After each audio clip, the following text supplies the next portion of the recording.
સુરતના ભેસ્તાન રોડ રસ્તા પર બીઆરટીએસ બસમાં અચાનક આગ લાગતા લોકોમાં દહેશત ફેલાઈ હતી। જો કે તમામ મુસાફરો બસમાંથી ઉતરી જતા મોટી જાનહાનિથી બચાવ થયો હતો। સુરતના ભેસ્તાન રસ્તા પાસે આજે ચાલતી બીઆરટીએસ બસમાં અચાનક ભીષણ આગ ભભૂકી ઉઠી હતી।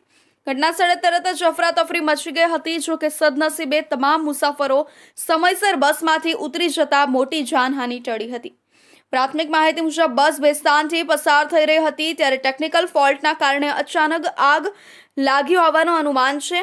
આગ લાગતા જ બસ ચાલકે બસને સાઈડમાં લાવી રોકી હતી અને મુસાફરોને ઉતારવાની તત્કાળ કામગીરી હાથ ધરી હતી। આગ એટલી ભયાનક હતી કે થોડા જ પળોમાં આખી બસ બળવા લાગી। ફાયર બ્રિગેડની ટીમે તુરંત ઘટનાસ્થળે પહોંચી આગ પર કાબુ મેળવ્યો। જો બસમાં મુસાફરો હોત તો મોટી દુર્ઘટના સર્જાઈ શકી હોત। આ ઘટના ફરી એકવાર સવાલ ઉઠાવે છે કે બીઆરટીએસ જેવી જાહેર પરિવહન સેવા માટે સલામતીના ધોરણો કેટલા માપદંડ અનુસાર પાલન થાય છે। બસોમાં ટેકનિકલ ચકાસણી અને વેળાએ જાળવણી થાય છે કે કેમ એ મુદ્દે હવે તંત્રને જવાબ આપવો પડશે।